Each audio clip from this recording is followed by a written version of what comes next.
The orders he refused. The silence on the bridge of the ESS Valiant was louder than the alarms. Dim red lights blinked above, casting crimson shadows across the crew's strained faces. Captain Elias Corrin stood at the center, a ghost of fury behind his eyes, as the tactical hologram displayed the unfolding massacre on R-list-4. Below them, a once thriving alien world lay in ruin. Entire districts had been leveled, families crushed under falling steel. The green jungles of Erelis burned with toxic fire, and above it all, like vultures circling their prey, those Zarn Dominion's hive ships loomed. "We're just going to watch," Ensign Talon whispered from his station, his knuckles white on the edge of his console. Elias didn't answer. Not yet.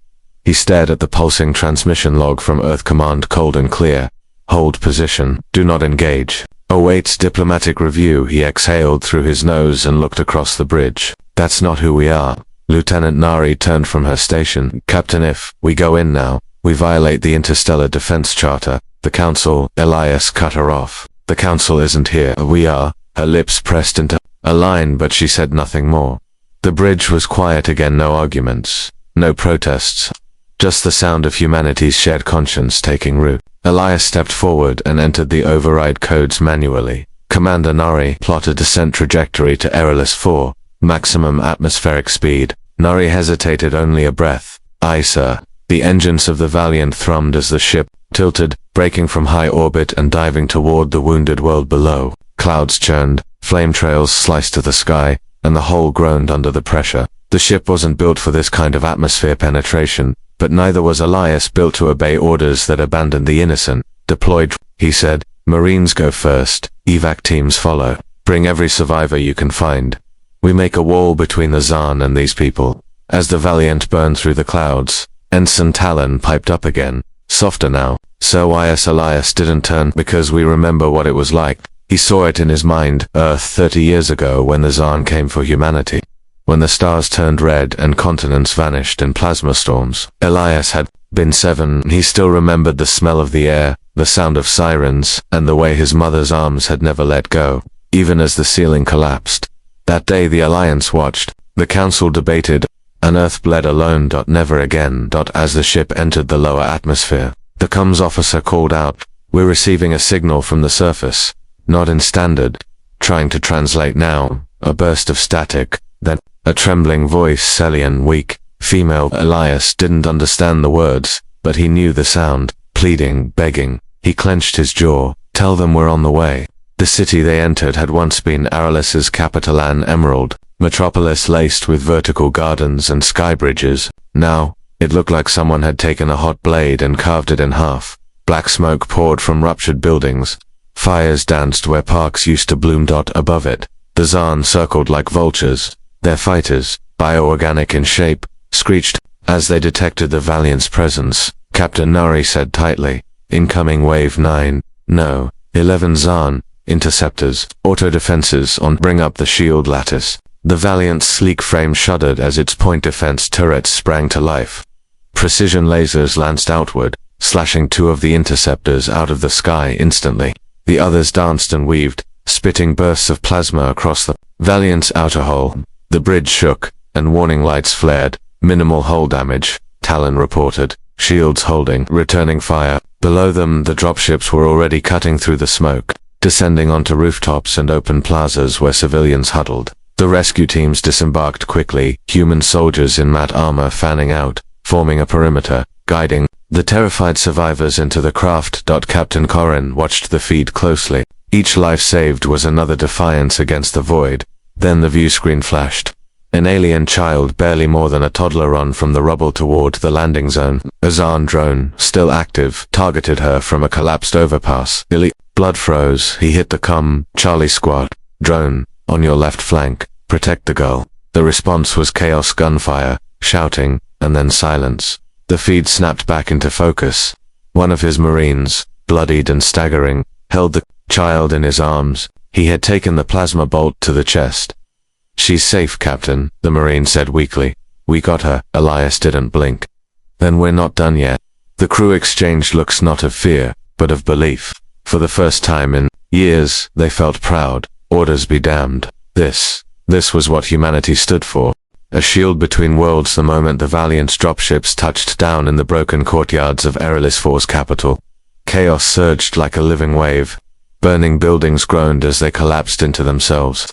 The sky flickered orange, lit with plasma fire and thick smoke. But amidst it all, the banners of the Earth Marines rose unmistakable black and silver standards that meant one thing. Someone had come. Captain Elias Corrin stepped out of the lead dropship as soon as its ramp lowered. He hit the ground running, rifle slung over his shoulder, breathing through a rebreather mask as the air choked with ash. The civilian encampment had once been a university, a proud symbol of Aurelian culture. Now the lecture halls were craters.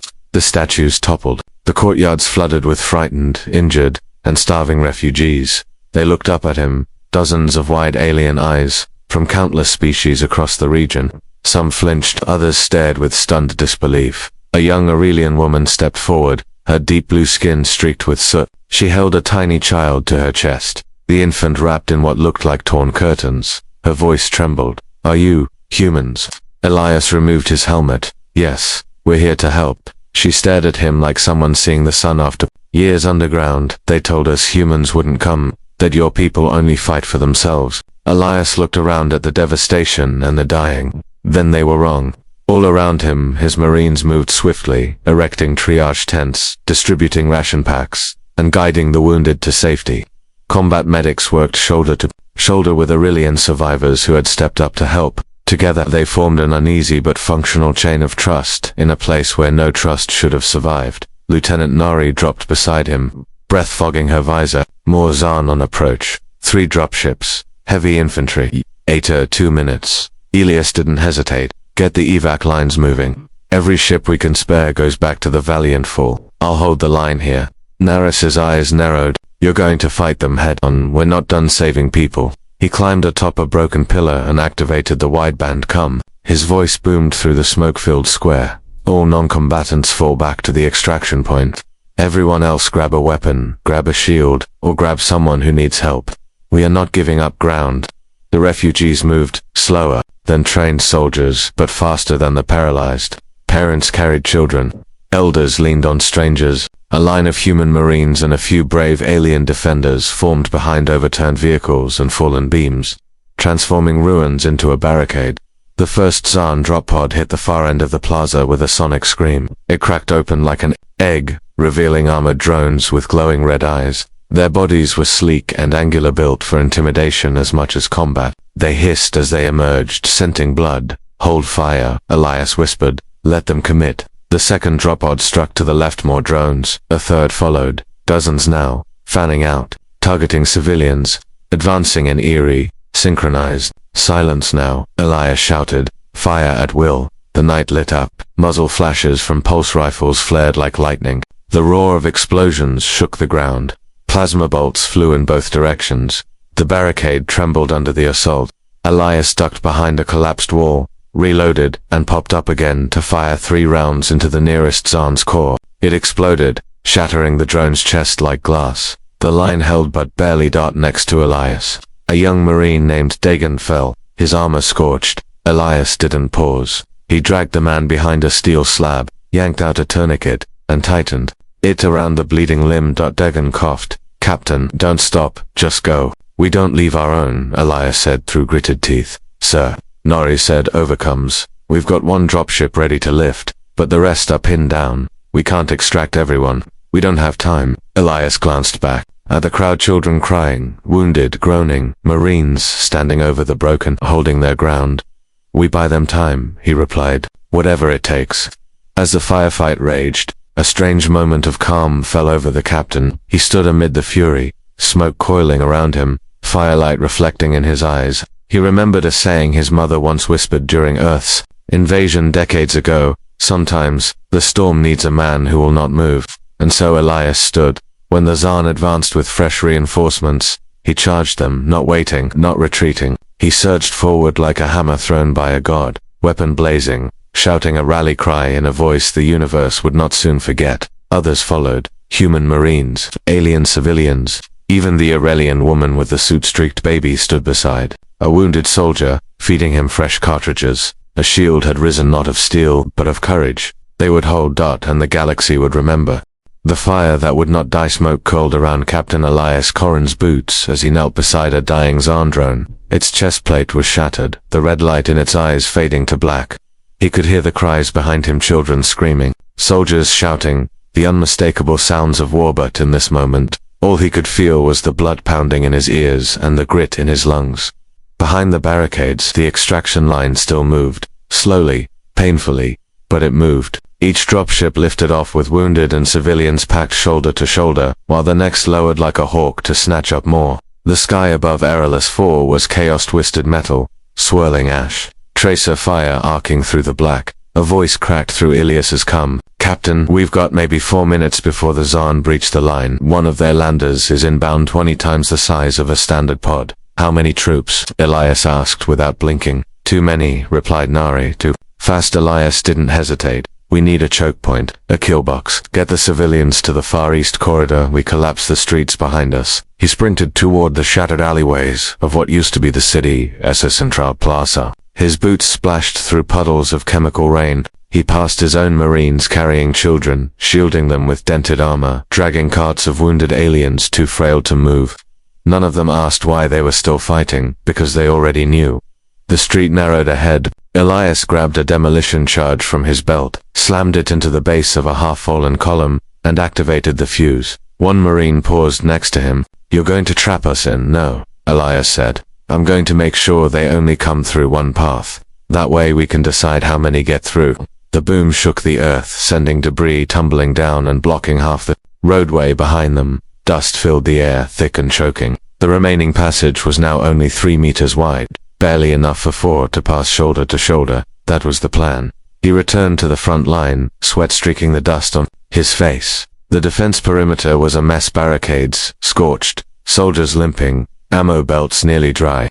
The aliens they'd come to save now stood alongside them, handing over scraps of armor, helping drag wounded into safety, doing whatever they could. One of them, a gray-skinned reptilian youth, barely 5 feet tall, handed Elias a cracked pulse. "Grenade users, I lost my family. Don't let others lose theirs." Elias nodded, taking it gently. "You're braver than most generals I've met." In the distance, the Zaan lander finally came into view, towering and seething with energy. It slammed into the ground like a god's hammer, shattering the pavement and releasing a wave of shrieking soldiers from its belly.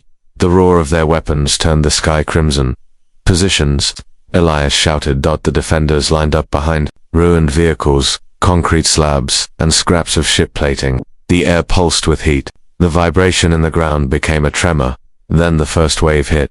The narrow choke point exploded with violence. Zaan soldiers surged forward, bodies armored in organic plates, weapons that hissed and spat corrosive plasma. But the humans met them with fire of their own, pulse rounds, flame arcs, and improvised explosives lighting the alley like a furnace. Screams echoed off the stone. Elias fired until his rifle overheated, then drew his sidearm. He fired until that jammed, then grabbed a fallen blade from a Marine and fought hand to hand. The Zaan were faster, but humans were desperate, and desperation fought like nothing else in the galaxy. A plasma round tore into Ilias's thigh, sending him crashing behind a collapsed girder. He winced but didn't scream. He pulled the shard free with trembling hands, tied his belt around his leg, and stood up, wobbling but not falling. "Not now, not yet, Captain," Nari's voice came through. "We've got 2 more ships ready, but they won't hold long. If we don't lift off now, get them out," Elias barked. "Every last one." "What about you?" He didn't answer. He couldn't, because somewhere deep inside, he already knew what he was going to do. As the last wave of civilians clambered aboard the evac shuttles, a massive shriek tore through the air. The Zaan commander had entered the fight. Towering over his troops, this creature was more machine than flesh.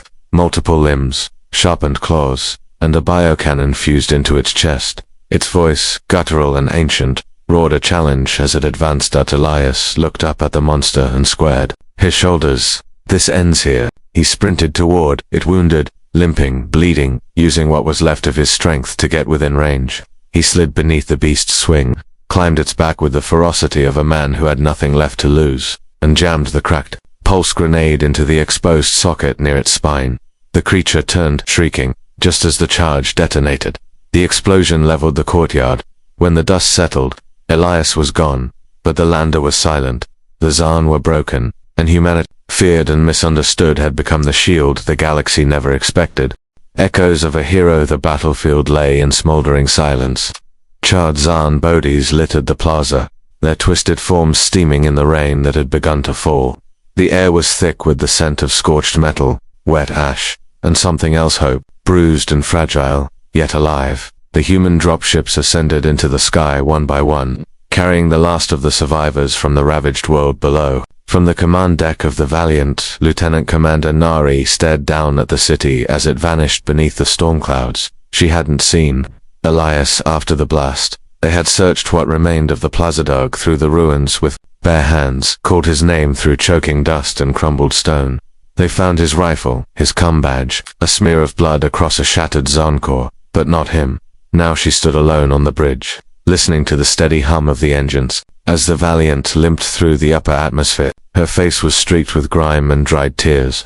Around her, the crew moved like ghosts, all carrying the same weight, the unspoken knowledge that their captain, their shield, might be gone. Casualty reports still coming in, said Ensign Talon, his voice quieter than usual. 83 dead, 47 wounded, 3 dropships lost, but over 400 civilians evacuated. Nari nodded slowly. We did what we came to do. Talon looked at her, but he didn't come back. The words hung in the air like a wound that refused to close. Just then, a transmission pinged the CUM station. Unidentified object detected in low orbit. The sensor officer said, "Small could be debris, or it could be him." Nari whispered. She moved faster than anyone expected, rushing to the command console and pulling up the scan. A tiny metal signature drifted among the wreckage of the Zaan lander, a battered escape pod. Hull scorched, barely functioning, but intact. Her heart stopped. Bring it aboard, now. Minutes later, the crew gathered in the hangar as the pod was guided in, its exterior screeching against the docking clamps. Sparks flew from the damaged latches. The pod hissed open, steam pouring out. Inside, curled in a pool of darkened blood, was Elias Corrin. His armor was cracked and melted in places. One eye swollen shut, breathing shallow, but alive. Nari dropped to her knees beside the medics as they began pulling him free. "You stubborn son of a," she muttered, her voice breaking with relief. Eliza's eyelids fluttered. He blinked, up at her, face half covered in ash and blood. "Did we get them out?" he rasped. "All of them," she said, gripping his hand. "They're safe, because of you." He coughed, trying to smile. "Then I guess it was worth it." The medics rushed him to the infirmary. Word spread through the ship like wildfire. From the lowest crew quarters to the senior officer stations, the same whisper passed from one person to another. He made it. And with it came something else. Pride. Not just in him but in all of them, in what they stood for, what they had become. News of the battle and the daring human rescue spread faster than any command could contain it. Across the galactic CUMnet, neutral species replayed the footage of the Valiant breaking orders to defend the helpless. Rumors flew like sparks of a human captain defying Earth command, of a ragtag crew forming a shield between innocent lives and annihilation. At first, the Galactic Council denounced the violation. Politicians argued over sovereignty. Military leaders criticized Ilias's recklessness. But the people had seen, across dozens of systems, alien worlds lit up with tributes. Holograms of Ilias's face shone on distant stations. Refugees held vigils. Artists painted murals of a lone human standing against impossible odds. The man they once feared had become a symbol. Not of power, but of sacrifice. On Aerolus, the surviving civilians began to rebuild in temporary shelters on a neighboring world. Children spoke of the man from the sky who stood between them and the monsters. In marketplaces, the phrase "Corrin's stand" was whispered with reverence. In time, it would become legend. But aboard the Valiant, Ilias lay still, his body trying to recover from wounds that went far deeper than flesh. Nari visited him every day, sometimes speaking, sometimes just sitting beside the bed in silence. He had given everything and she wasn't sure if he would ever wake again, until one morning, nearly 2 weeks later, his voice cracked through the stillness of the medbay. "Did you fix my ship?" Nari looked up, eyes wide, then laughed, choked and tearful. "She's still flying. Barely. You owe her a new engine." Elias gave a weak smirk. "And coffee. Real coffee. We're done with rations. You saved 400 lives, Captain," she said. "You can have a damn coffee plantation." Ilias exhaled slowly. "Tell the crew. They were the real heroes. I just gave the order." She shook her head, leaning in close. No, Elias. You gave them something no one else did. You gave them a reason to believe, and somewhere beyond the stars, on a dozen grieving worlds, that belief had already begun to change everything.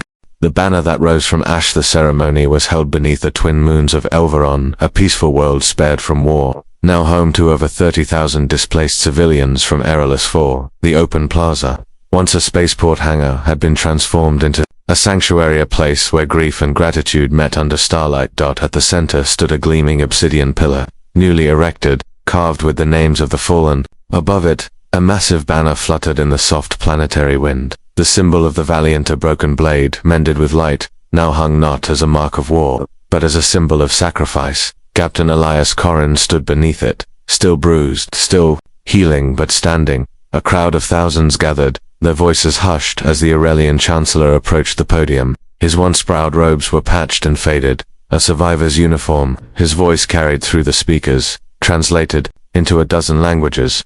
In our darkest hour, we did not expect salvation. We had no ships, no soldiers, no allies, and then they came uninvited, unapproved, and completely human. He turned to Elias. You defied your orders. You broke the law, and you saved my people. The crowd stirred, not with shame, but with awe. The Chancellor extended a ceremonial staff, an ancient Aurelian token of unity and honor. On behalf of my people, I offer you this, not as a soldier, but as our brother. Elias didn't move at first. He looked down at his stillband hands. He hadn't come for honors. He hadn't come for medals or ceremonies. He had come to see the faces of those who lived. The child who now played near a fountain with a human-made toy rifle. The elder who once whispered death rites, now teaching Aurelian philosophy to human engineers. The burned woman he pulled from rubble, now holding her newborn in her arms. He finally stepped forward and accepted the staff, not for glory, but for remembrance. After the ceremony, as dignitaries from over 20 worlds came to greet him, Elias found himself pulled aside by a quiet figure in a long black coat. She didn't offer a name, just a small data drive. Earth Command wants to review your conduct, she said without emotion. I'm sure they do. They may press charges. Your actions technically constitute insubordination and reckless military engagement. Elias raised an eyebrow. You're here to deliver threats or warnings? Neither, she replied. I'm here to deliver reality. Elias nodded, slipping the drive into his coat. Then you can tell them this. Reality is exactly why I did what I did. She hesitated, then added, almost reluctantly, for what it's worth, you changed a lot of minds, even back home. She left before he could reply. As night fell, the Valiant prepared to depart. Repairs had been patched, though the hull still bore the scars of battle. Nari stood on the viewing deck, watching the stars. I hear they're calling it the day humanity stood still, she said as Elias approached. Strange name. We didn't stand still. We charged head first. That's what makes it memorable, Elias said quietly. She turned to him. We may never get another chance like this. If Earth Command wants to court-martial you, they'll do it. You should disappear. Stay with the refugees. And what would that teach them? Elias asked. That bravery only matters when it's convenient. Nari smiled faintly. You really are impossible. I'm just tired of watching people die because it's not the right time to act. Down in the cargo bay, the survivors boarded their final transport. Many waved goodbye to the humans who had saved them. Some left behind small gifts, jewelry, artwork, hand-carved emblems of their gratitude. One young girl handed Elias a folded piece of fabric before she left. It was a hand-sewn flag, half human, black and silver, half Aurelian, blue and gold. A promise. Back on Earth, the headlines were already changing. From Commander violates military protocol to human captain sparks interstellar unity. Videos of the battle had gone viral across civilian networks. People weren't just watching, they were believing that maybe humans weren't just survivors of tragedy, but authors of hope. Elias stood alone in his quarters that night, the alien flag draped over his desk, the data drive from Earth Command still untouched. He knew there would be consequences, but he also knew something else. In a galaxy of endless stars, what mattered wasn't how long your name lasted in history, but how many lives you changed while you had the chance. And Elias Corrin had changed everything. The trial that echoed through the stars, the courtroom, wasn't on Earth. It was in orbit above it, an artificial platform constructed by the Interstellar Council decades ago, for matters too large for any one world to judge alone. Captain Elias Corrin stood beneath towering archways of gleaming alloy and glass. Behind him, a sea of alien delegates, Earth's top brass, journalists and silent observers filled the gallery. Every face focused on one man, the human who defied command and saved an entire species. He wore no medals, no uniform, just simple black attire, clean pressed and unadorned, a symbol of humility in a place where power thrived on spectacle. Captain Corrin, the High Justice, a four-eyed, crystalline being named Otherin, began. You are charged with 3 counts: violation of direct military order, unauthorized engagement on a protected planet, and risking interstellar destabilization. How do you plead? Elias didn't blink. Guilty. A ripple passed through the chamber, not because they hadn't expected it, but because of how steady he sounded. No excuses, no regret. The Earth diplomat shifted uncomfortably. General Sark, his face as granite hard as ever, leaned forward. Captain Corrin, are you aware your actions nearly collapsed peace negotiations with the Dominion? I'm aware, Elias replied calmly. I'm also aware that thousands of civilians would have died while we debated if saving them was convenient. An Aurelian delegate stood, tall and feathered. His eyes shimmered with gold. I speak not only for my own world, he said, voice carrying with dignity, but for those who still breathe because of this man's defiance. If you punish him, you punish every one of us who dares to hope humanity might be more than its past. Gasps echoed in the chamber. More voices rose. A representative from the Thalera Union, once critical of human aggression, recounted how Corrin's stand had inspired peaceful demonstrations on 3 war-torn worlds. A Wexery spiritual leader testified that Corrin had been canonized in their faith's book of flame as the human who burned for others. But it was the youngest speaker, a 12-year-old Aurelian refugee, who silenced the room. She walked alone to the platform, cradling a data tablet in both hands. Her translator chirped softly as she began. My name is Alira. When the sky fell on Aerolus 4, I was hiding under my teacher's desk. I heard my classmates scream. I saw my brother die. Then, I saw the humans fall from the sky. She looked at Elias. He didn't have to come. They told us humans were cruel, but he was the first face I saw after the fire. He gave me water. He held my hand, and when I was scared, he said something I'll never forget. The chamber leaned in. He said, you don't have to run anymore. You're not alone. Silence. A tear rolled down Elias's cheek, not from shame, but because she remembered. After all the chaos, all the destruction, she remembered that moment. Alira stepped closer, placing the tablet at the tribunal's desk. A recorded hologram blinked on, showing footage from a Valiant helmet cam. Elias pulling her from rubble, shielding her from plasma fire, handing her a ration pack with trembling hands. Otherin sat back, crystalline face unreadable. Humanity is a young species, fierce, flawed, feared, but courage is not the absence of flaw. It is the act of rising despite it. The chamber waited. Then, in a voice like breaking glass, the justice said, this tribunal finds Captain Elias Corrin guilty as charged. A collective inhale. However, guilt does not demand punishment, it demands purpose. Otherin's limbs folded inward. Captain Corrin's actions, while insubordinate, revealed the urgent need to reassess the balance between protocol and conscience. Effective immediately, Captain Corrin will be discharged from Earth's military command, and appointed as the first ambassador at large for interstellar civil protection. Gasps again, but this time, from Earth's side. Elias blinked up. What your mission, Otherin said, is no longer to obey. It is to inspire, guide, stand where rules have failed. We need shields, and your kind has proven capable of becoming one. General Sark slammed his fist against the railing, but the chamber ignored him. Nari met Elias outside the court, her grin wide and unstoppable. You just got promoted by the galaxy. He shook his head in disbelief. I expected a cell.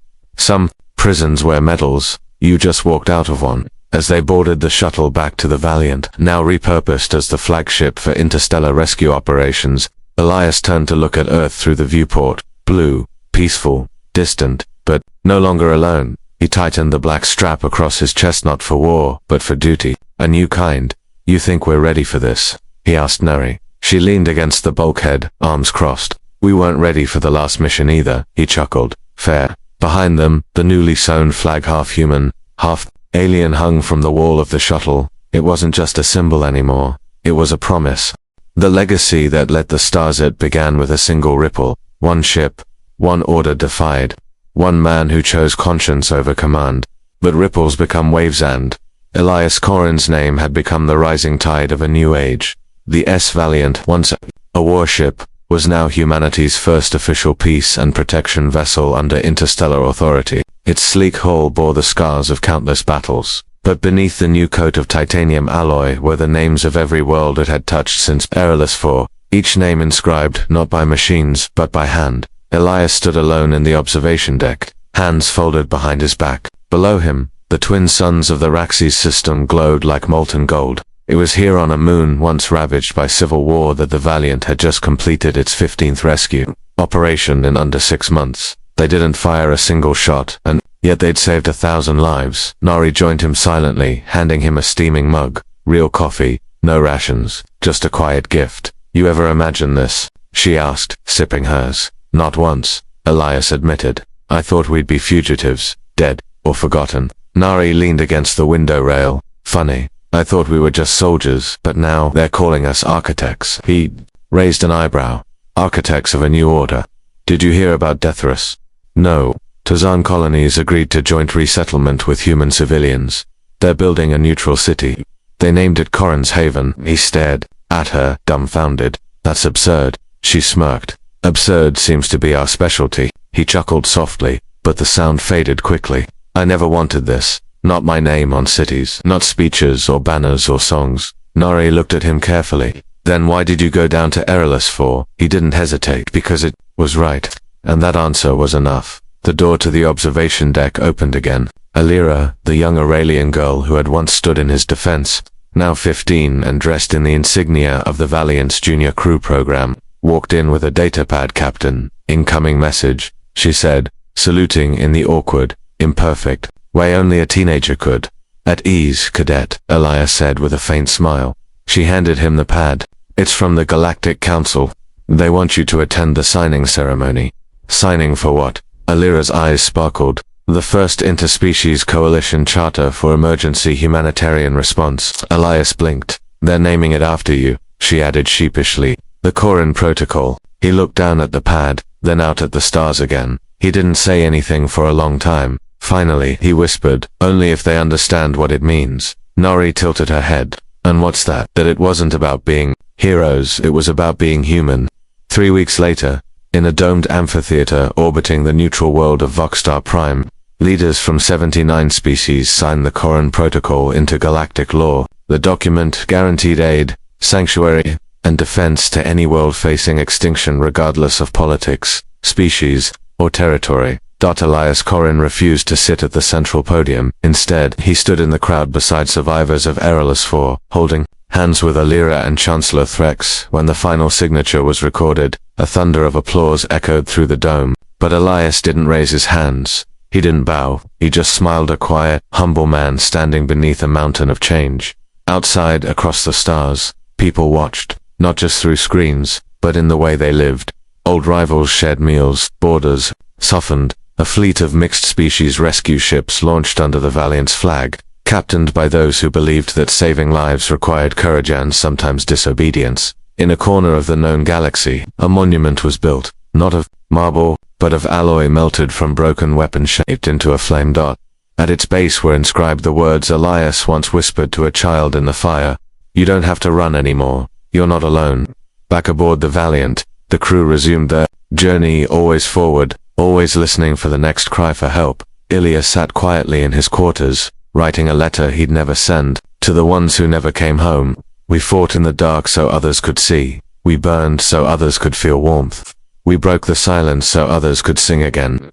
If we are remembered at all, let it not be for what we destroyed but for what we refused to ignore. Let them say we showed the galaxy that humans can be more than warriors, more than survivors, more than feared. Let them say we were kind. Let them say we were brave. Let them say we gave everything, and never asked for thanks. He closed the datapad, set it on the table. Outside his window, the stars continued to shimmer silent, endless, and waiting.